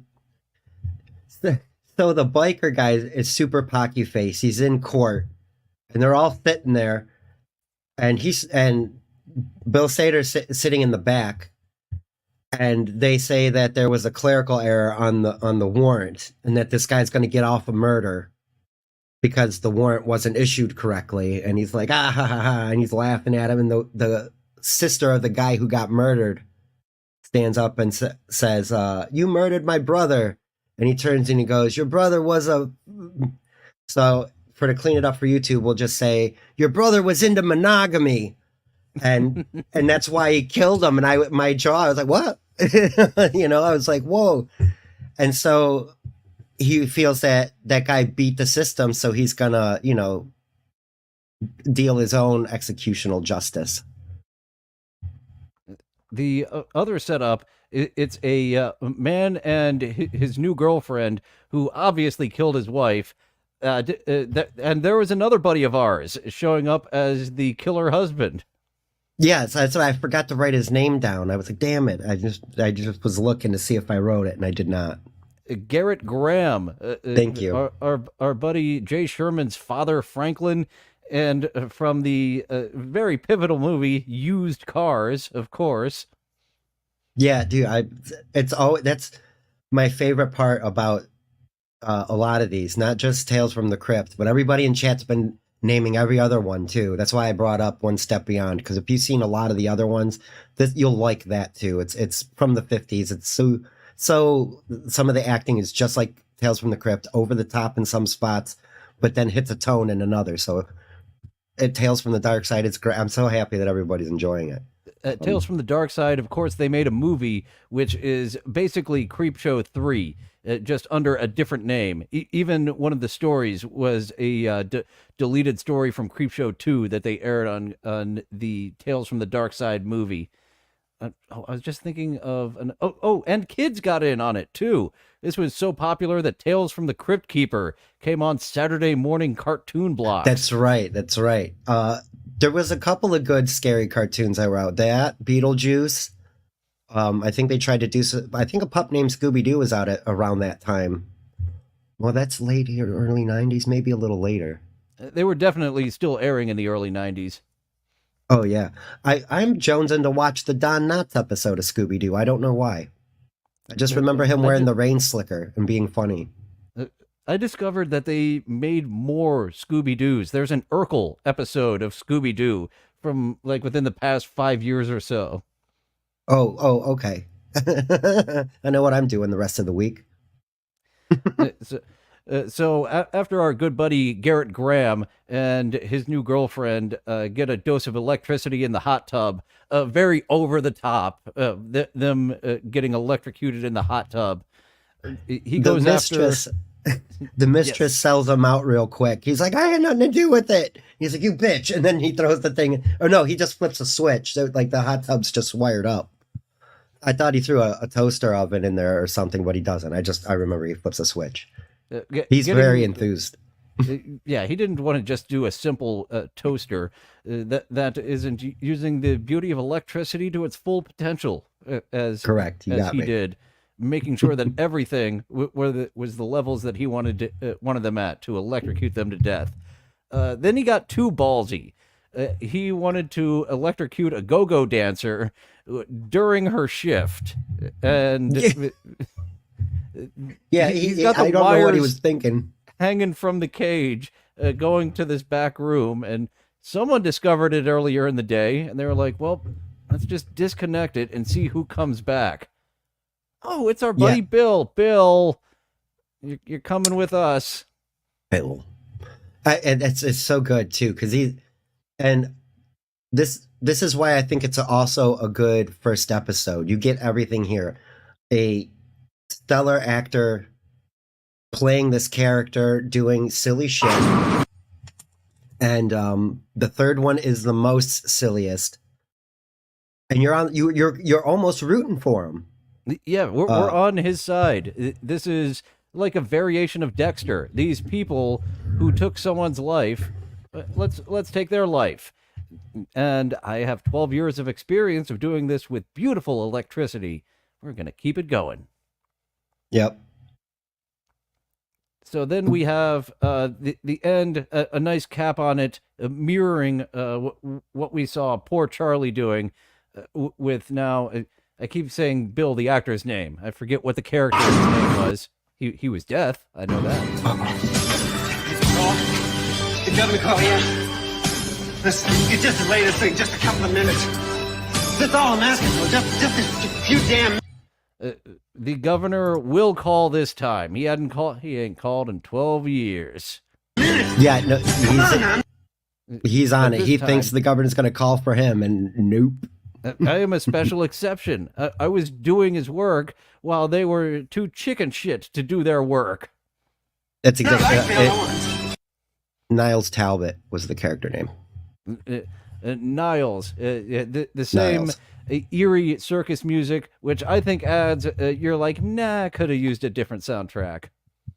But because when I hear that music, it makes me think of that cornball, like maybe Clowns from Outer Space kind of stuff. You know, like it's a little more jaunty and silly to me than Dissident and being juxtaposed. That word Juxtaposed. with somebody walking the death stroll there. I guess that's also why I like James Gunn's music selection as well. He has a very like upbeat tunes during dark scenes. The first time during the Slither music is where I really noticed he's got a great choice in music, and of course does it well in the Suicide Squad movie. The one they did before he came on board. I hated that use of music. It's like a 21 Pilots music video for 2.5 hours. Music I'd heard in other movies. I was just going to say top 40, soundtrack. No, thank you. Yeah, picking more obscure songs is much better. The seasons following this, they did slash the budget. I think they might have got enough money to do 14 episodes as they did to do 6, because often the soundtrack detracts from me in a lot of future seasons episodes. They got a synthesizer and they're going to use it. Oh no. We just need one person on here. Not every episode has it, but a lot of them do. Funny man Will Sasso did that sketch on Mad TV where he comes in with a tiny little Casio keyboard to score a film. And like, it's funny because they'll cut to the film and then you just hear him playing the Casio keyboard, and it's the silliest shit you would ever. It's exactly how you're describing too. We're just going to use the shit out of this. We've got this synthesizer that we're going to use. It is cheap, much cheaper than Danny Elfman and his orchestra. Oh man, who's stellar, by the way? Another guy who's just all over the place. You know me. You won't know me. I used to work here for Christ's sakes. Come on, I'm telling you, the government's gonna call. He knows what I did for him. He knows that old rat and all the fucking crumbs I took care of. All the shit that they want me to get rid of. You gotta let me go. You stop the bitching. That phone is good. So this was kind of a slow building episode, because I think it's about 10-12 minutes before we get the first kill. And I think this one is about 27 minutes, as I said, rather than 22 minutes. And you feel it too. There's an extra 5 minutes in this episode. That's why I also think it's a good first episode. It really kind of sets the tone. You're going to get some story on a guy. You're going to get some murder, and you're going to get a resolution. And this one, it's the irony plot twist. He was doing the thing and now he's being subject to it because he went outside the law to continue doing his thing, and he's paying the price. So I think it's a 4 out of 5 star #1 episode to get a series going. And that guy right there, that's the guy with the glasses. You're fired. And he's waiting for the governor to call, and he has to make the choice. Oh, the governor's not calling. Sorry, bud. And William Sater has a good line. He's like, they offered to cut my hair, and I said no thanks because the governor's going to call. And then of course, not shaving his head. I think we get a little bit. That gets his head smoking. As he said, he sees every once in a while. If he would have taken that head shaving, wouldn't have had the smoky head here. That's right.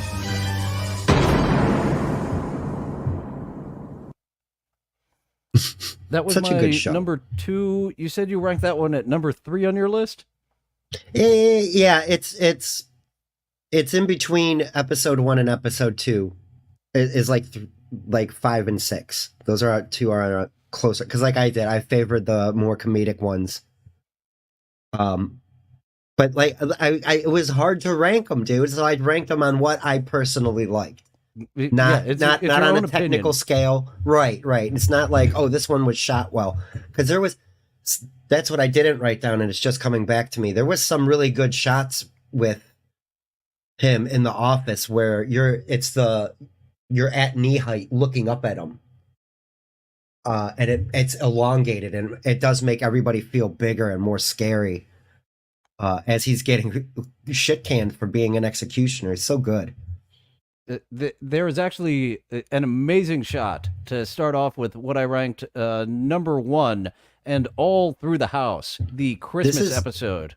This is by far the popular opinion that this is probably the best episode in season 1.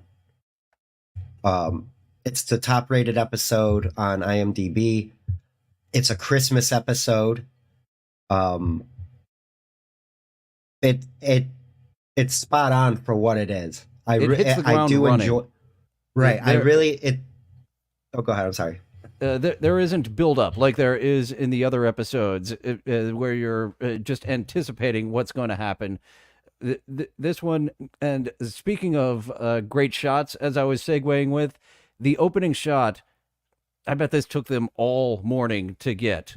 This is one elongated camera shot. The technical aspects, this is actually a reason why this one ranks higher than The Man Who Is Death for me, because over the opening credits, we're just looking at a static screen for The Man Who Was Death in the jail, whereas this one, being on set and knowing what goes into this camera movement and getting everything right, especially with what happens at the end of it. So we've got 2 minutes here of an uncut shot setting the mood for Christmas. There's Burl Ives, someone I forget who's playing, but a very recognizable classic Christmas tune. Chestnuts. Chestnuts roasting on an open fire.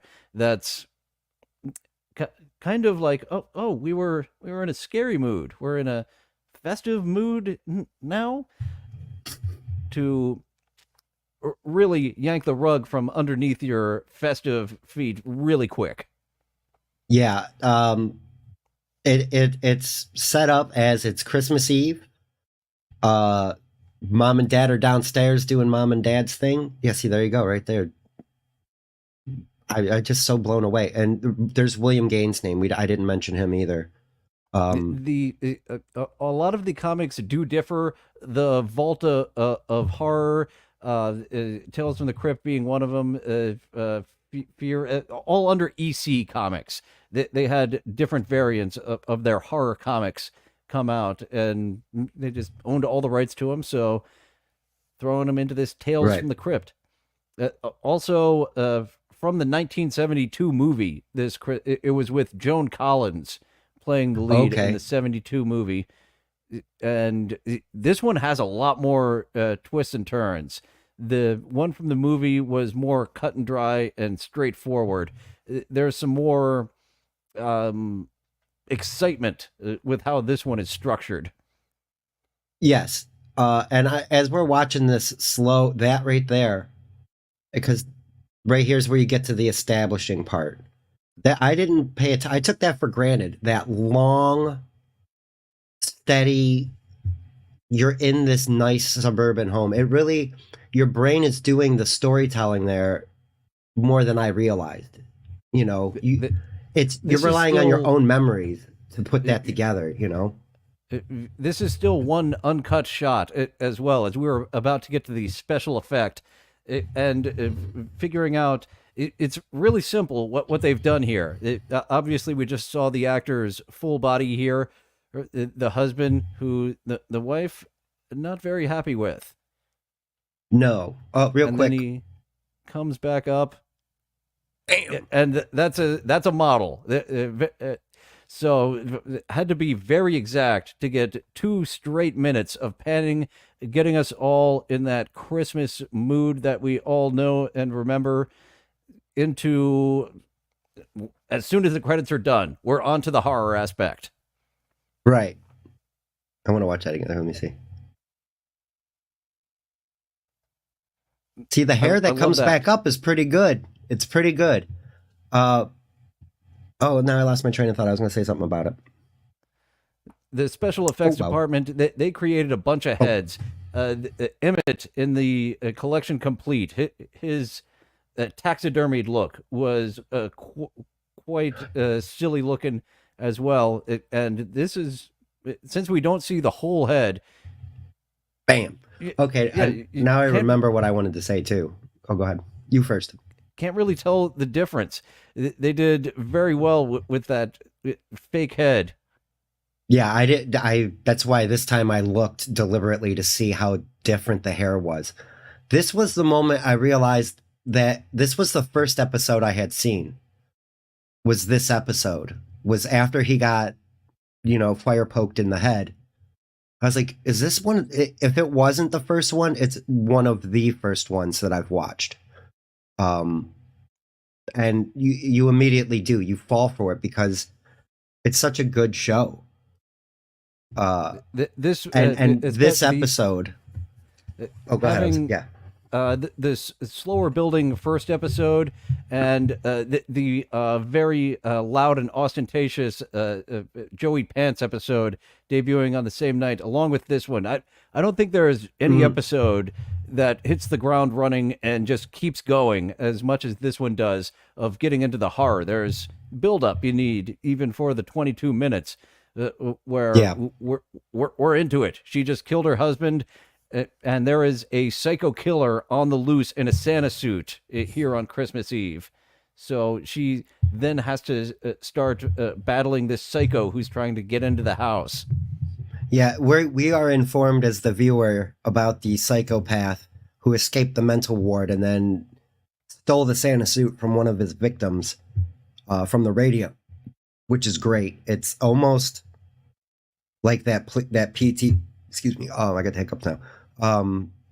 The Silent Hills trailer. Do you remember that for the PlayStation 3 where you're walking through the same hallway? That was such an excellent small game. Very disappointed to see. It's very difficult to come by now. Konami disowned Kojima and was like, no, we're not going to sell PT anymore. Quick side rant. Konami screwed everybody. They started focusing on pachinko machines because those were paying out way more. They used all the licenses from their video games and the pachinko marble fucking pachinko and mobile games. Yep, swipey is where they were like, games. This is a lot cheaper. This is the future. Kojima, you don't have a place here. Yeah, I'm very upset with that. Not that that's some sort of hot take. It just is what it is. And real quick, Nimrod mentioned the Guardians of the Galaxy soundtrack, too. All three of them are really good. The first one is my favorite. The second one is pretty good. And the third one, you could tell they were trying to do, like we were talking about, the top 40-ish. These are going to be great songs, and I actually haven't seen that yet. But James Gunn put together a great soundtrack for those two and pretty much all of his movies. So sad to hear that it's more of a top 40 in the last one. That's just my opinion. Yeah, I just feel like those songs were a little more forced into the soundtrack than they were. They were more meaningful in the first one, especially the first soundtrack being Dude's mom's favorites kind of songs. Sorry, all right, back to this one leading off with the chestnuts roasting on an open fire. That's what got me thinking. And then we've established that the radio is on, so that's another just a nice touch of when the radio is informing us about this psychopath killer. Right. That the moment of panic, I can feel it when she's dialing 911 and then she looks over at her dead husband's body. Oh no, I can't dial 911. Yeah. There's a few times you can see that this was probably just a crime of passion. She didn't think about it. She was just trying to get it done. Because immediately after she kills him, she calls her other boyfriend. I think, right? She's holding, it's all ours, blah, blah, blah. Mind you, she's I got know like you. a 7-year-old upstairs. I know you told me not to call. Dummy. You're. It's for good reason he told you not to call.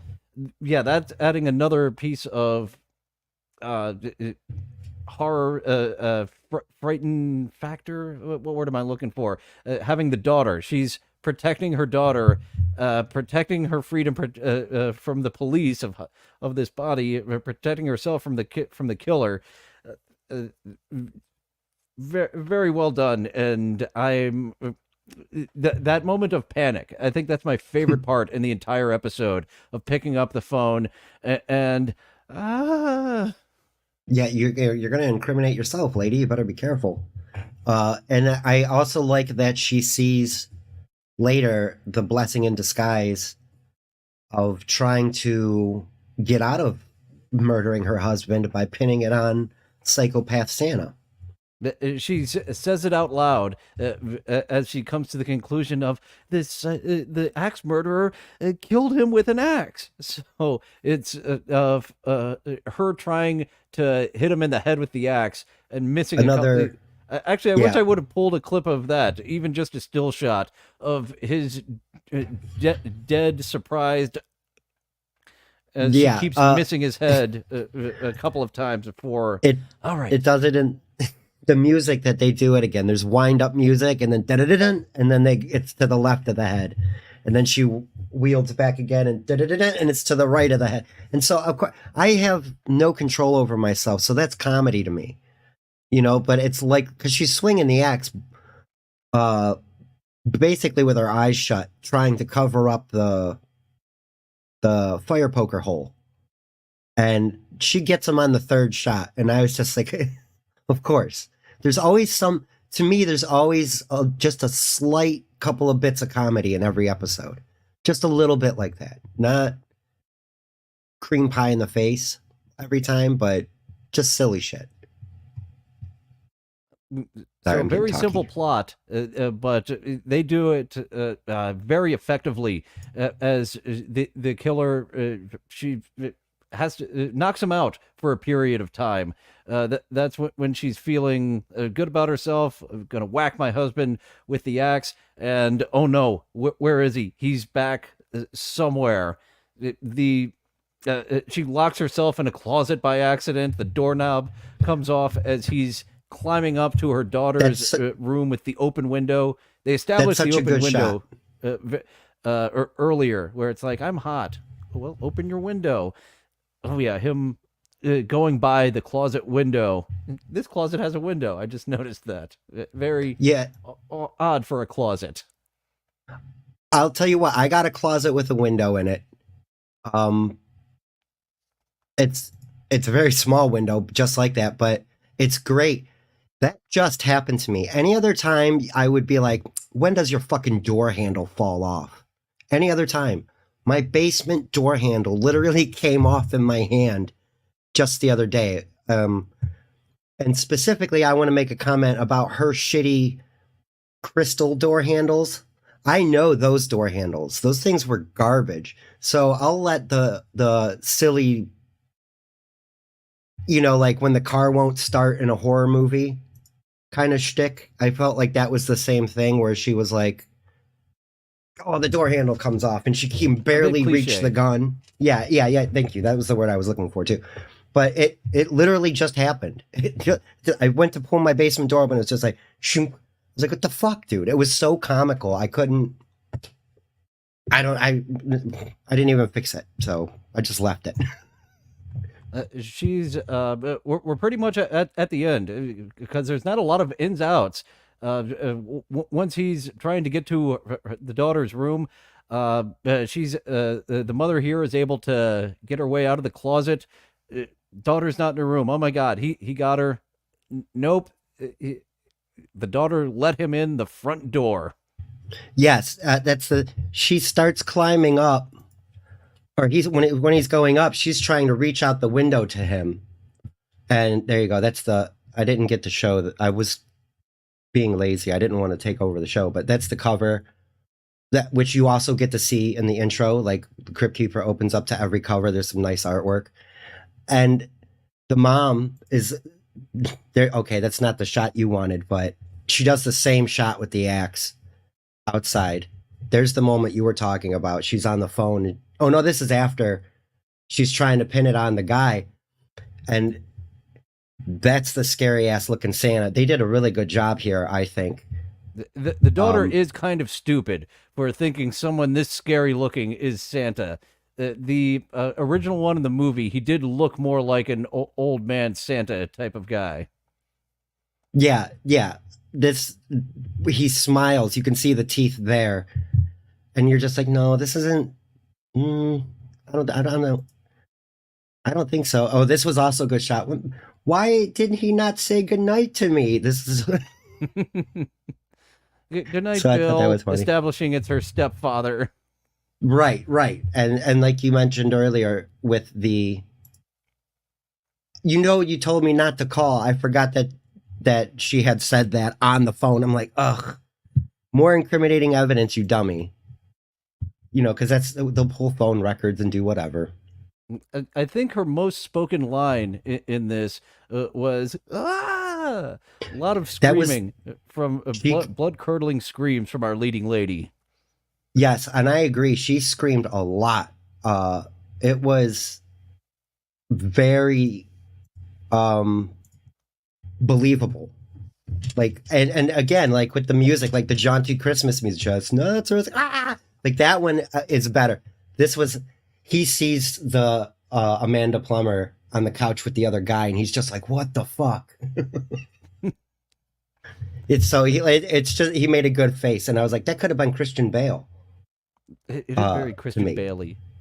So I am with the majority of people in putting this as the #1 episode. The twist of the daughter letting the murderer in the house and ending on her screaming. That's where it cuts. Yeah.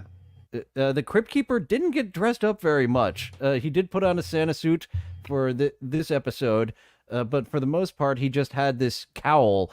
And they got really goofy with dressing him up over the coming seasons. His voice changes too.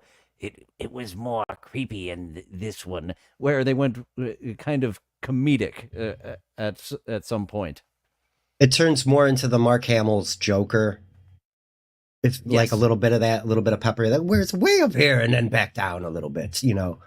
I agree. When I was watching this more recently, I was like, oh, the Crypt Keeper sounds like he smokes a pack a day here, and it was real gruff. Versus, like you were saying, later on it gets a little more cartoony, and I think that's why they made the cartoon. They knew they can get that money, merch. There's merch to be made. After this season was over, and they were like 22 minutes per episode, we're going into syndication. We're making toys. This is a hit. We're gonna keep collecting our executive producer paychecks for 7 more seasons. Wee. Yeah, ride that ride while you can. Otherwise, you wind up like Gino. Flat broke. Somebody, I think it was Chad. No, it was G-Rob. She put up a poll in a Discord. Who's most flat broke? And 3 of the names were Joey C, Gino Bisconte, and Ray DeVito. I was like, all these Italians are fucking broke all the time. What's wrong with them? The only one that has any money is Bedabbler. And he's half Gino. A half Gino, a half Shuli, as it were. So that was the Tales from the Crypt talk. We're starting to get into happy talk again. Oh, yep, sorry. Before we go off the rails completely, just a quick recap that I had them in reverse airing order. Collection Complete, Lover Come Hack to Me, Only Sin Deep, Dig That Cat, He's Real Gone, The Man Who Was Death, and All Through the House. Whereas your list was a bit different than mine, but we did agree these were all very stellar episodes. Yeah, I think my 3 favorite was episode 3, which was the Joey Pantoliano one. I said it was wrong, Panty. Dig That Cat was your favorite. And then collective collection. I like that one because of it was another silly one. And she hits him with the ball peen hammer. Would you ever see Mrs. Roper doing that in the end of that episode? And then his face all stitched up at the end. It was so good. And my third favorite floats between 2 and 5. Your number 1 and the lover come back to me. Come back to me. Really? Yeah. I definitely enjoy it, right there on the line for you. I definitely enjoy those two, the Christmas episode over the Amanda Plummer episode a significant amount more, but those two are very close. Yeah, those are close to me because just a similar type of storyline, and Amanda Plummer edges it out because she played that character again. She's good at that. But episode 2, all through the house, it's the Santa that sells that one for me. He's only in the second half of the episode, and I think he's really good at it. He only has a single line at the very end: naughty or nice. And she's just no, climbing back up the stairs. And and the Crypt Keeper is like, don't worry about little Emily, she's fine. Like he has to disclose he didn't chop up the kid. But that puts episode 1 and episode 4 in the bottom 2, which both are still good episodes. It's hard to rank stuff you like that. I really I enjoyed doing this. It made me think about, that was the worst one for me, was episode 4. That's hands down, I think, number 6 was the Leia Thompson episode. Only which I can see, but as I said, that's more. I found Only Sin Deep and Lover Come Hack to Me very, very close in quality, and me ranking your almost favorite Collection Complete as number 6. Just more of being silly rather than I guess grading on a hard scale. I was for this. Right. That's why I mentioned. I was like, just seat in my pants, kind of like, these are the ones I like because why I like them. Grading on just a pure entertainment. Yeah, I do believe I would put that above Only Sin Deep and Lover Come Hack to Me. Fair enough. And yeah, that's kind of how I approached it. It was more of, did I like the whole episode and how did it compare to the rest of the episodes in the season versus a lot of the great points that you made. These ones are technically, there's some marvels in here that just flew over my head until you pointed it out. So the opening of the Christmas episode, I just adore that tracking shot so much, and having everything in place for the stunt head to be smacked with in one continuous shot. That's something that stood out to me. That was at one point I did have the first episode, The Man Who Was Death, ranked as my favorite of the season. But just that opening shot of being static for The Man Who Was Death versus this long single shot with a special effect, gory ending there. Definitely just that technical aspect puts it over the top for me. Right. Understandable. And yeah, I'm glad you made me pay attention to that.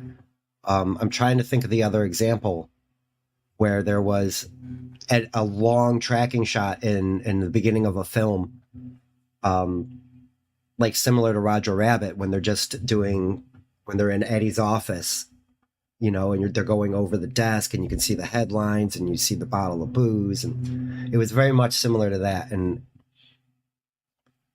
it's one of those things that you don't pay attention to because it's so steady and normal. You don't think about that guy had to roll that. It was either on a jib or he had one of those steady cams and he's holding it.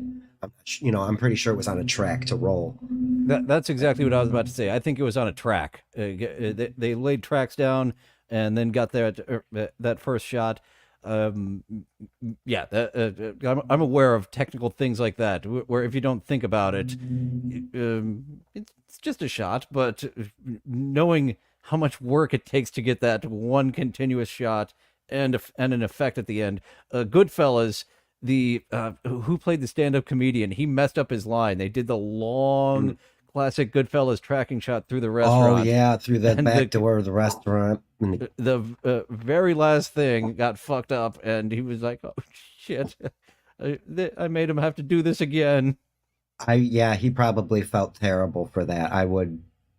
If it was me, I would totally, because that's another one where you're just not paying attention to the shot. You're just walking through, and you're doing the same thing that Karen was doing.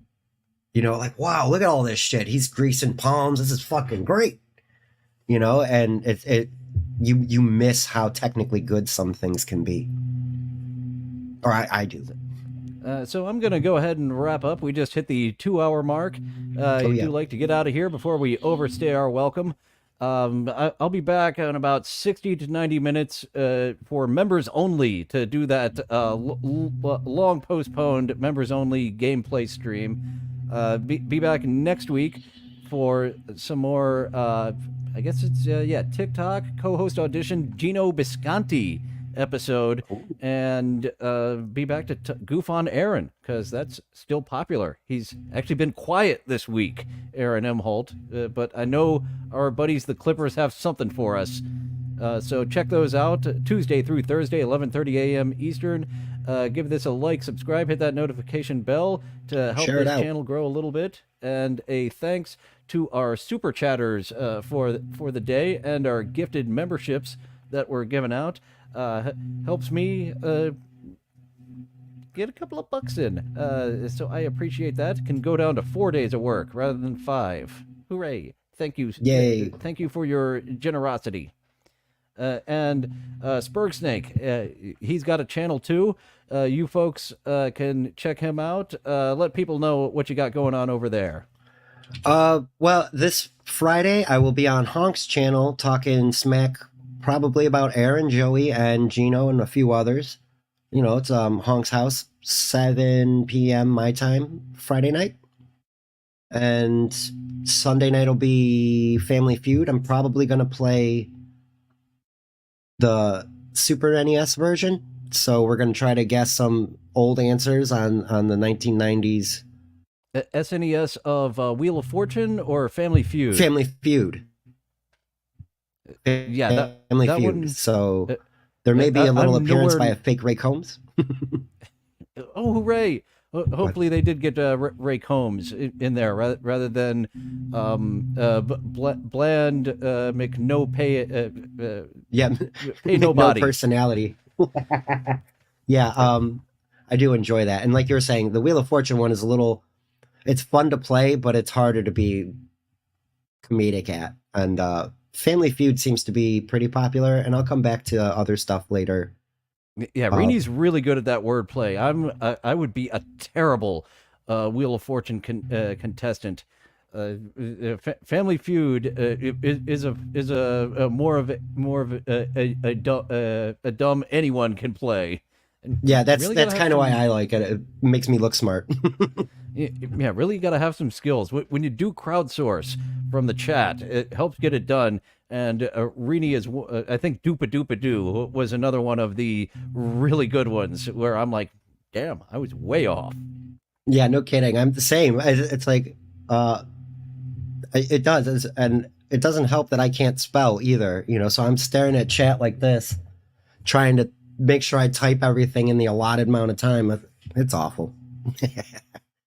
And yes, Reenie, aka Mom, is very good at Wheel of Fortune, Scrabble, and other word games. It runs in the family. My grandma was like a spelling bee champ or some shit. It does not land with me at all. It skipped a generation or two. I don't know.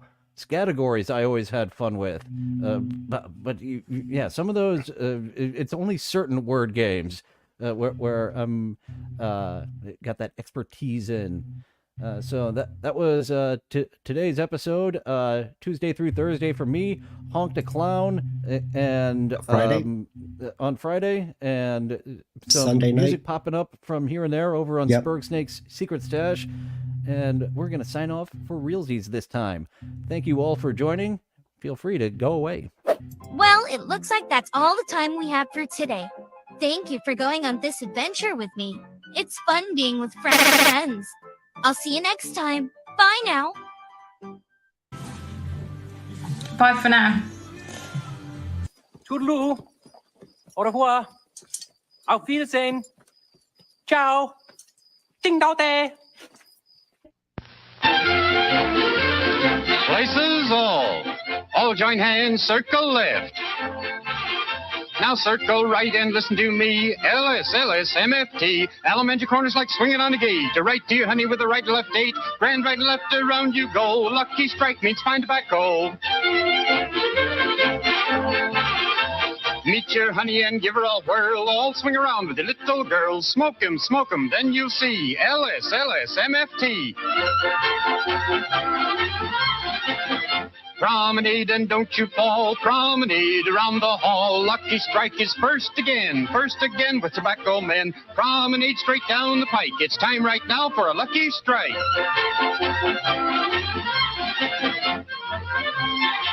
Yes, for smoking that you're bound to like, you just can't beat a lucky strike.